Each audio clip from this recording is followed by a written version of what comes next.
Hello and welcome back everyone to the next episode on this learning series of ABAP development on VS Code. In the last episode, we talked about the concept of building CDS views and services using VS Code and ABAP development tool plugin on VS Code.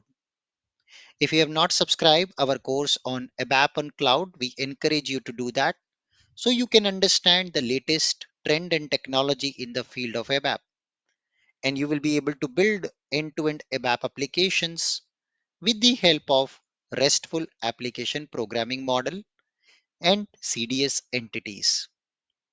Having said that, in our today's episode, we are going to build a Fiori app on top of our CDS exposed service binding for OData V2. To be able to do that, we are going to enhance our CDS entity with additional annotations by creating a metadata extension file. If you would want me to share the entire source code with all of you, kindly comment on this video, amazing video on ABAP, so that we can share the source code with all of you of this video series. In our today's session, we are going to build a Fiori application on top of the service which we created in the last class. So after the session, I realized that there was no data in our database table. So I went ahead and uploaded some test data from a Excel file of Netflix movies and shows and written in ABAP program to upload this data. And now when I test our service, I got all the data in our entity set from the Netflix TVs and shows. So as part of my next step, I'm going to build a Fiori app, and this is where the real power of VS Code comes alive, because the VS Code tool is going to be the single tool for experiencing building full stack application. Now you don't have to context switch between different tools like Eclipse and VS Code. Now you can build it all at same screen, same place. To be able to do that, I will come back and press F1 key on the keyboard, and I have already created a connection with ABAP system. So here you can choose ABAP system. Uh, you can add a system. So search Fiori, add system. So I have already added a SAP ABAP system. You can see here SAP add system option. We have already added the system. So the system is already available. And now I can build a Fiori app.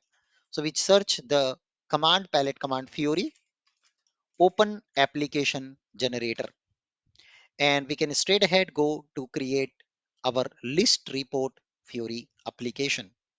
So let it load. Now, in order to enable the options for Fiori, you have to install Node.js version minimum 24 in your environment, in your laptop, if you're using VS Code, and you also need to install the extension related to Fiori. So search Fiori and you will find the Fiori extension pack. You can see this is the one. You should use that and then enable it to be able to create Fiori app on the same environment with same experience. So once this plugin is all set, we are now going to go back to the Fiori generator, and here is where you can see we have the option to choose the template. So let's select the list report template, click on next button. We now choose our data source by connecting to our SAP system, and I've already added system connection with our company server over here. So let's select that, and it will now load up all the list of services. So what I'm going to do is going to copy this service binding name, which we created already, and we will search for that. And Wahala, we can find it.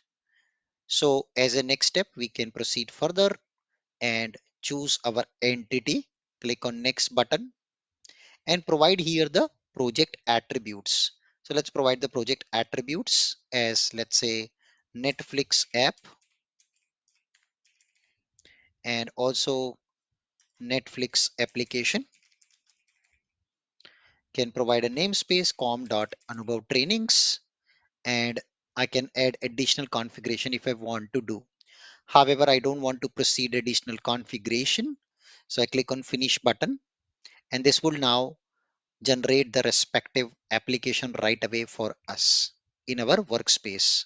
Yeah, you can see Netflix app is created in workspace, and it is also installed all the required dependencies. Perfect. You see node modules are not installed, so please run this command in the terminal. So let's run that. So the system would install all the required modules as dependencies to able to test our application finally. So it's just doing the necessary stuff over here, and in my next section we'll be able to test it.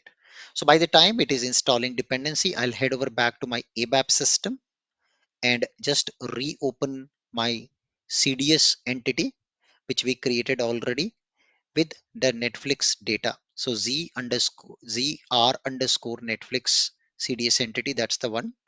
And let's provide the UI annotations to get our UI created with the Fiori elements. Now I can just go back and add annotations like header info along with the title, yes, value, and control space. For the title annotation, we can put here the value as show ID. Then we add description annotation with the corresponding value property and point it to the show description. So let's put here this description property. We can also add type name. I can just add here the type name as movies or shows and type plural name shows. Let's add the selection field with UI annotations, position 1, along with that line item annotation, position 1. So now we can just enhance with the show type. Absolutely. The title of the movie in the search and in the table. The director, user can search by director as well, and the country. Add those annotations, and then remaining ones I will be adding them as a column. So number 6 and number 7. Perfect. Done. Pretty cool. I have my Fiori app and I have my CDS view editing in the same environment. Fantastic. So it's time to test our Fiori app. So let's come out of this Netflix. Let's be in this Netflix folder, and then we can say CDS.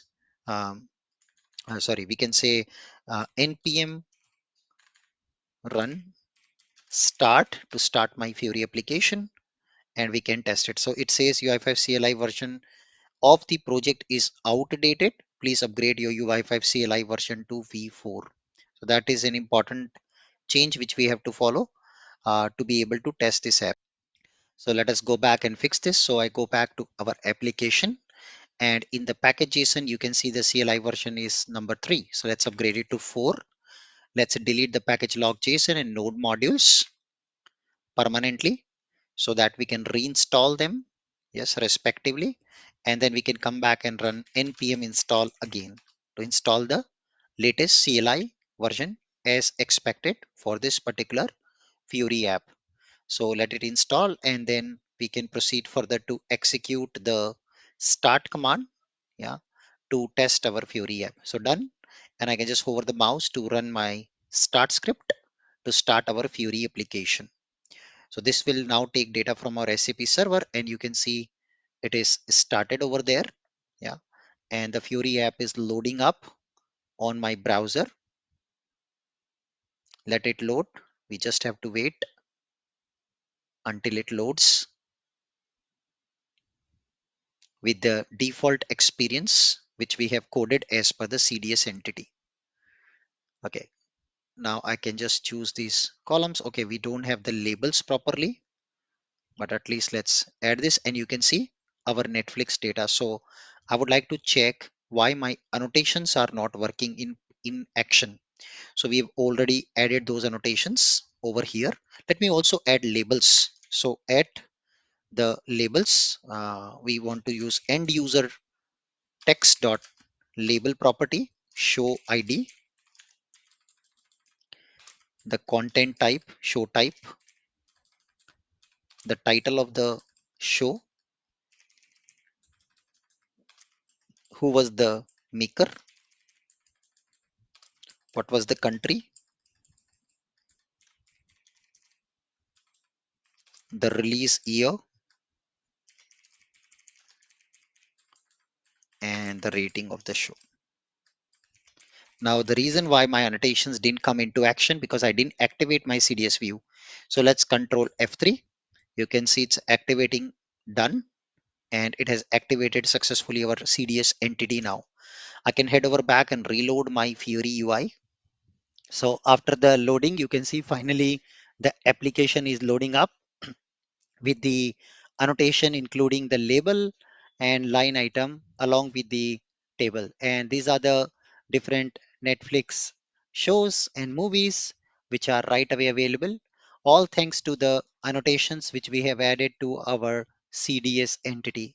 Now, I have also observed a small thing that when you're coding in VS Code, sometimes the browser cache or the gateway cache is also causing some issues, and it will take some time to load your changes in the browser in the Fury application. Having said that, it comes to the end of this episode. I hope you enjoyed the session. Kindly try it out yourself in your VS Code environment, and I hope to see you in the next session. Till then, happy coding and goodbye.